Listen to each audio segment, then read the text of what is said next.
Listen closely, because if you've been doing all the right things and still feeling stuck, this is not because you're broken, lazy, cursed, or being punished by life. It's because there is a quiet tug-of-war happening inside you that you were never taught to notice, and once you see it, you won't be able to unsee it. The good news is, you don't have to fight it. You only have to speak to it. Now let me start by saying this gently and with a smile, because I've been there too. You can pray, affirm, visualize, journal, plan, and still feel like life is politely ignoring you. You say the words, but nothing moves. You stay positive, but the results stay stubborn. And you start wondering, what am I missing? Or worse, what's wrong with me? Nothing is wrong with you. You are not failing at life. You are not bad at manifestation, faith, or self-improvement. You are simply loyal to patterns you didn't consciously choose. And here's the part most people don't want to hear, but desperately need to. Resistance is not loud. It doesn't scream, "I don't want change." It whispers, "I want it, but." That little but is where everything gets stuck. You want abundance, but you don't want responsibility. You want love, but you don't want vulnerability. You want freedom, but you're still emotionally attached to struggle because it feels familiar. And familiarity, even when painful, feels safe to the nervous system. So, if you've ever said, "I don't know why this isn't working," let me translate what your inner world might actually be saying. I want the outcome, but I'm afraid of who I'll have to become to sustain it. A1. And that fear is not evil. It's not weakness. It's habit.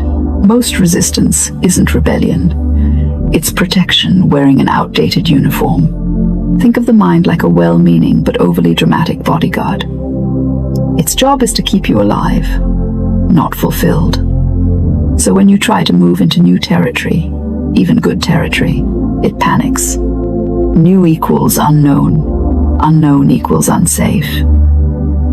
So it applies the brakes, not with logic, but with emotion. That's why you can consciously want something and unconsciously avoid it at the same time. And the unconscious always wins, not because it's stronger, but because it's automatic. Now here's where language comes in. Words are not just sound, they are instructions. They tell the subconscious what reality you're willing to live in. But here's the trick most people miss. You cannot override resistance by shouting affirmations at it. Resistance doesn't respond to force. It responds to permission. Let me say that again slowly. Resistance dissolves when it feels safe enough to stand down.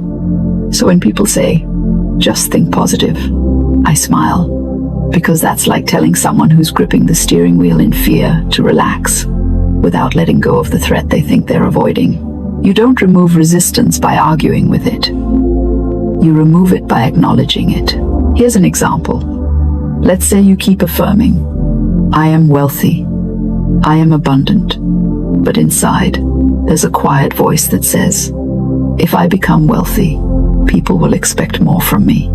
Or, "If I succeed, I'll outgrow people I love." Or, "If I finally get what I want, I won't have an excuse anymore." Those thoughts don't make you negative. They make you honest. And honesty is the doorway. The moment you stop pretending you have no resistance is the moment it starts loosening its grip. Now let me give you a simple framework that will change the way you speak forever. Every desire has 3 layers. The desire itself, the identity required to hold it, and the emotional cost of becoming that identity. Most people focus only on the desire. Very few are willing to address the emotional cost. If you want peace, you may have to give up drama. If you want confidence, you may have to stop outsourcing your worth. If you want ease, you may have to stop proving yourself through struggle. And the ego says, "No, thank you. I'll just keep wanting it." So what do? We stop commanding life and start conversing with the inner resistance, like a wise adult talking to a frightened child. This is where the words you speak matter more than the volume behind them. Instead of saying, "Why is this not working?" you say, "I see you. I know you're trying to protect me, and you can rest now."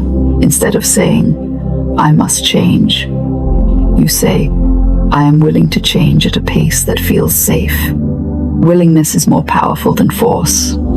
Always has been. Let me make this practical, because I don't want this to stay floating in the clouds. I want you to be able to use this tonight, not someday when life is quieter. Here is the core phrase that begins to release hidden resistance. Not dramatically, not instantly, but gently, which is how real change sticks. I am willing to release the need to struggle to feel safe. That sentence does more than you think. It tells the subconscious that safety no longer requires tension. It loosens the identity that equates effort with worth. Another one is this: I allow myself to receive without proving. Notice the word allow. Allowing is passive, and the ego hates passive because it can't control it. But the soul thrives there. You see, resistance often comes from the belief that if you stop pushing, everything will fall apart. But the truth is, most of what you're pushing against is imaginary. Let me lighten this with a little humor, because the mind loves to dramatize. The mind says, if I stop worrying, I'll become irresponsible. As if worry has ever paid a bill. As if anxiety has ever solved a problem.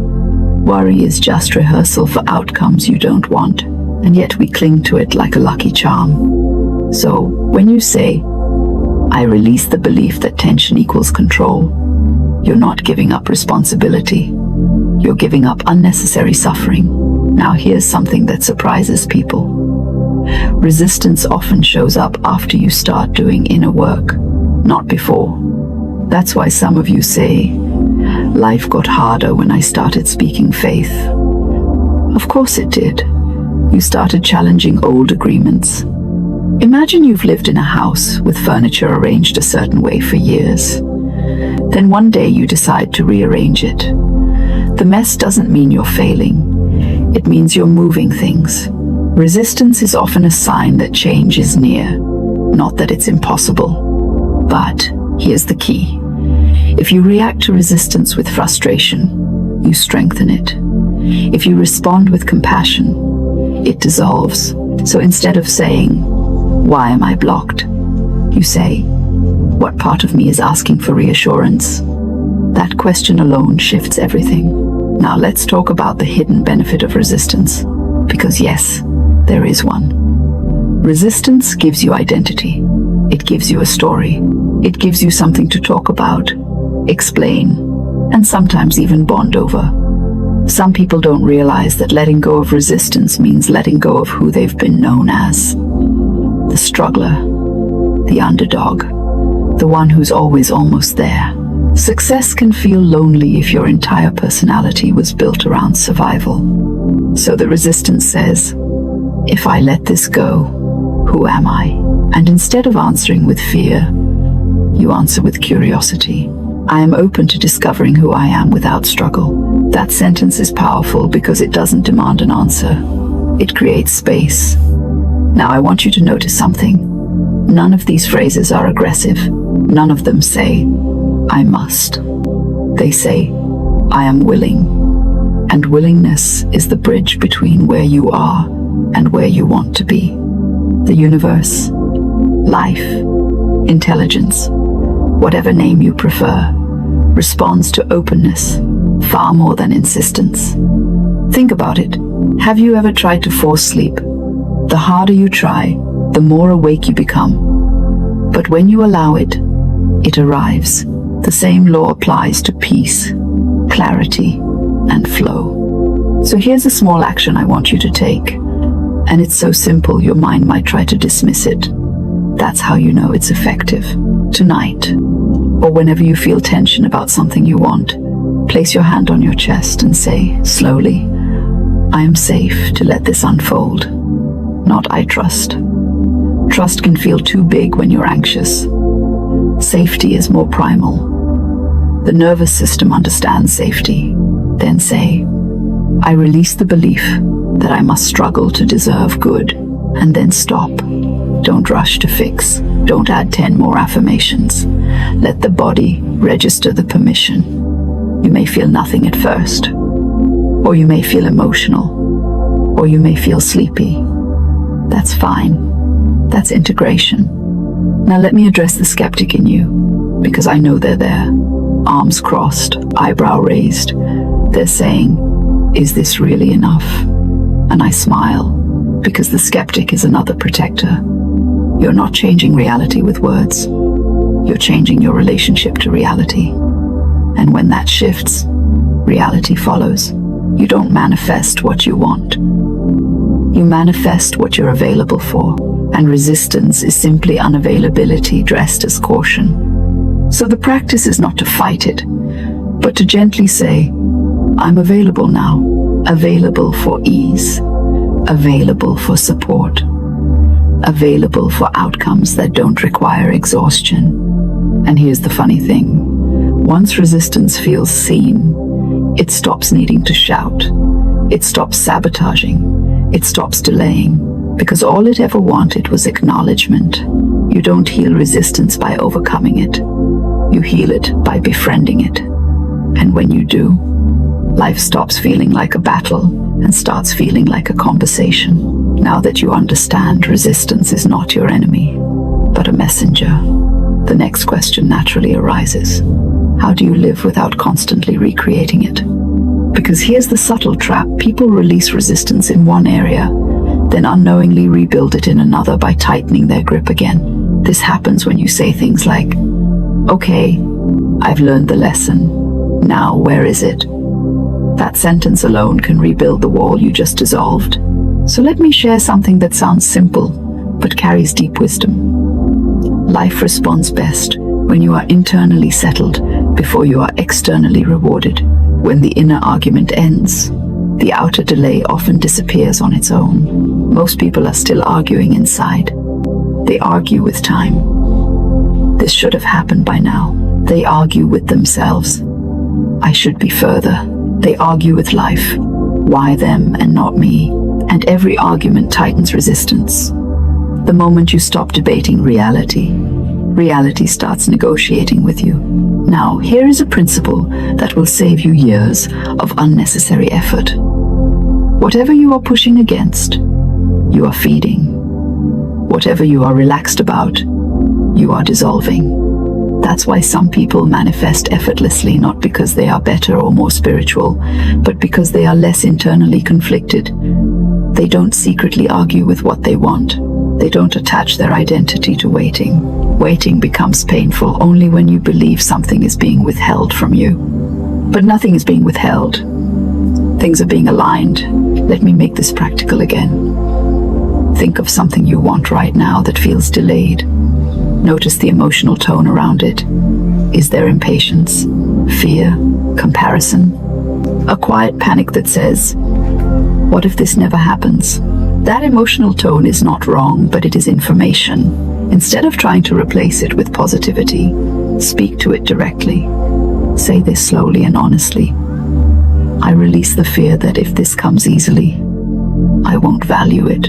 That fear is more common than people admit. Many were taught that struggle equals meaning. So ease feels suspicious, like cheating. But ease is not laziness. Ease is alignment. Another powerful phrase is this: I am willing to let this arrive in a way that surprises me. Resistance often comes from attachment to the how. You want the result, but only through a specific doorway. And life says, I have 10 doors for you, but you're blocking 9 because they don't look familiar. Surprise is the language of grace. Now let's talk about something most motivational spaces avoid: secondary gain. This is the quiet benefit you get from not changing. For example, staying stuck can protect you from judgment. Staying overwhelmed can protect you from stillness. Staying busy can protect you from asking deeper questions about what you actually want. So resistance often says, if I let this go, I'll have to face myself. And again, this is not bad. It's human. So instead of demanding courage, you speak safety. I am safe to succeed. I am safe to rest. I am safe to be seen without proving. These sentences may feel strange at first. That's because you're speaking to parts of you that learned safety through tension. Now, here's something important. You don't need to repeat these words all day like a chant. Over repetition can turn wisdom into pressure. You speak them when resistance shows up. Resistance always announces itself physically first. Tight shoulders, shallow breath, restlessness, overthinking. When you feel that, pause. Smile if you can, and say inwardly, "Ah, there you are." That friendliness alone disarms it. Then speak one sentence, not 5, not 10, just one. I allow myself to move forward without self-punishment. Notice the word punishment. Many people don't realize they've been using effort as a form of self-discipline, even self-judgment, as if joy must be earned through exhaustion. But joy is not a reward. It's a frequency. Now let's address timing, because this is where many people slip back into resistance. They say, okay, I've softened, but when? Timing is not a test. It's a calibration. If something arrives before you are internally ready, it often creates chaos. If it arrives after, it creates resentment. So life waits for the moment when receiving feels natural, not overwhelming. So instead of asking when, ask, what version of me is this preparing? That question turns waiting into participation. Now I want to gently correct a misunderstanding. Releasing resistance does not mean you stop taking action. It means your action comes from clarity, not desperation. Desperate action feels heavy. Clear action feels light, even when it requires effort. You'll know the difference by how your body feels afterward.